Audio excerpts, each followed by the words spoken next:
Hey guys, it's CWillyHD here, and welcome to another episode of Game Breakers. For this one, we're not going to be covering an individual title, but rather a series of games, specifically ones on the Nintendo 64 console. The N64 made up a large part of my childhood, and I want to take a look at some of the better glitches found within them. So here are some Nintendo 64 glitches.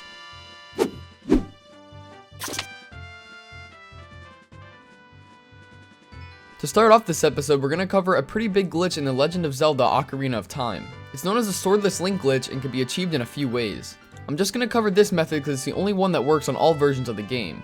Head to Lake Hylia and enter the fishing pond. Pay to start fishing, then go into the water. Begin swimming toward the edge of the pond and then press and hold A. As soon as you see Link's feet pop out of the water, let go of A and repeatedly press B. If you did this correctly, Link should just flick the rod and you can now walk around. Normally the man will stop you from leaving until you give it back, but you can now walk out the door with the fishing rod in hand. That's the first part of the glitch, so we now need to perform an action that'll dim the B button. You can enter a door, hop in water, or in my case, climb a ladder. Once the button is dimmed, pause and unpause the game. The B button slot will now be empty and dimmed, so you're now swordless. When attempting this glitch, there are two things you shouldn't do. Don't try using the fishing rod after stealing it because it'll soft lock the game. Also, when I did this glitch, I paused before dimming it so it assigned a Deku stick to the B button. Trying to use it crashed my game entirely. Anyway, now that we're swordless, we can do a lot of things while in this state. To start off, call Epona on the Ocarina and ride her. If you use an item like the Deku nut or the Ocarina, you'll fall off her. You're now in control of both Link and Epona. Use Z targeting to turn around and run in different directions. The next time you press the A button, you'll remount Epona. However, the animation will play at whatever height Link was just at, then snap him back on. So if you dismount Epona and run to a lower area, when you press A, Link will be under the world for a brief moment. The same thing will happen if you go up high too. Now that we're riding Epona, pull out the Ocarina and then cancel it. Activate the hook shot and the game will start repeatedly beeping. Use a Deku nut and will now be in a weird almost first person state. You can run around like this, but it's pretty hard to see. You can correct this by mounting Epona again. Another fun thing to do while on Epona is to pull out the Ocarina and play Saria's song. Say no to both questions and you'll now be riding above Epona. There's no point to this, it just looks funny. Next, head into Gerudo Valley with the hookshot equipped. While still riding Epona, attach to something then dismount her. Link will float up to whatever height your target was and stay there. You're free to fly around like this and even get out of bounds. There's not a whole lot you can do with this, so when you're done, return to your initial target. When you reconnect, Link will shoot up into the air and return back on the ground. In Super Mario 64, you're able to hold random objects using this glitch. There are a variety of methods to trigger this, but I'm going to use the cork box in Bob-omb Battlefield. Pick it up and place it back down using Z. Now wait about 30 seconds and the box will start to flash. In the last few frames of the box disappearing, you need to pick it back up. You won't know if it worked until you begin walking around the stage. You'll begin to hold different objects such as a Goomba. I even got it to hold one of the bubbles that fired down upon Mario. Another method you could do is by grabbing up a bomb right as it explodes. The science behind this glitch is pretty complicated and would take a long time to explain, but if you're still interested, I'll leave a link in the description to check out.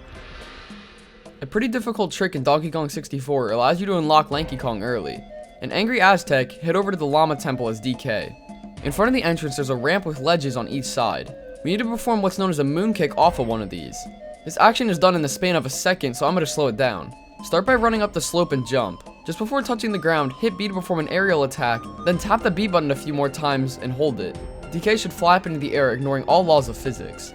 Once you have that technique down, we're going to use it to reach the top of the temple. Perform a mooncake on the upper part of this ledge.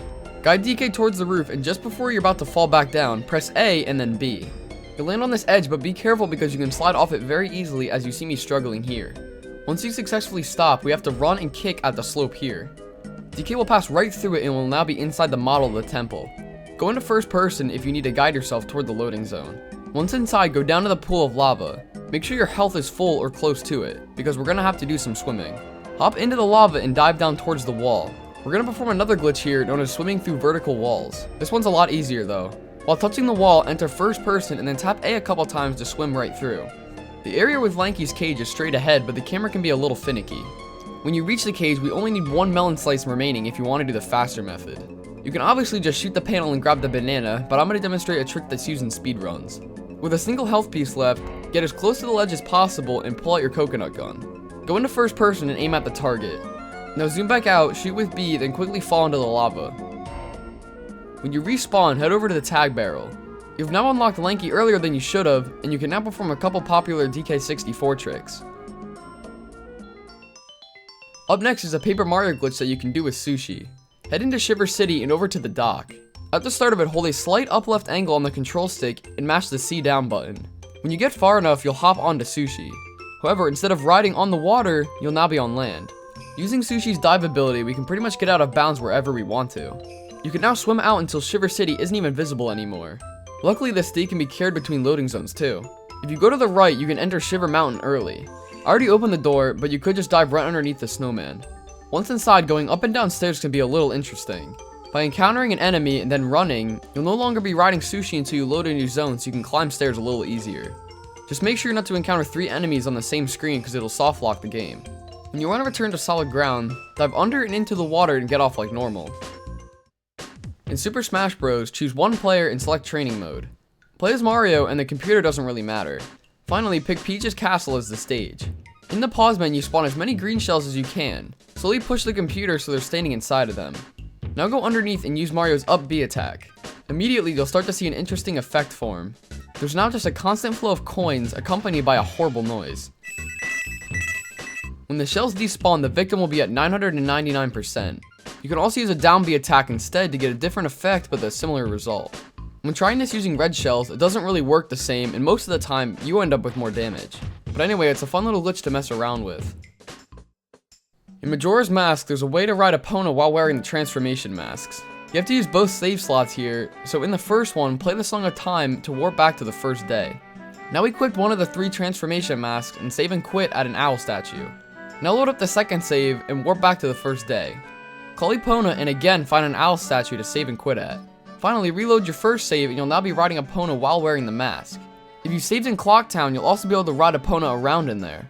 Each of the 3 masks have their own hilarious effect.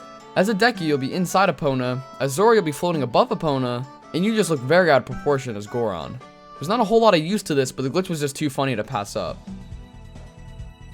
Up next, there's a trick in Mario Kart 64 that allows you to skip a decent amount of Rainbow Road.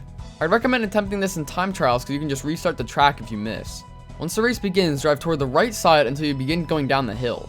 Now hold left and press the R button. You should hop over the wall and eventually land on the track again. This trick really isn't too hard, and I got it on all 3 laps in a row. A good indicator for when to turn is the green strip on the hill. You don't have to be incredibly specific with the turn and the hop either. Feel free to try this one out with friends or get some great times on your laps. And for the final glitch, this one's in Banjo Kazooie. In Gobi Valley, head up to the Jinxy and toward the left side. Jump off the platform and do a beak barge at this section of the wall. It took me a few tries, but Banjo will clip inside Jinxy. You can still get hurt in here and the camera can be weird, so just guide your way toward the loading zone and enter it. You can grab the Jiggy and pass right to the door when you leave. So that's gonna do it for today's video. If you enjoyed, drop a like and subscribe.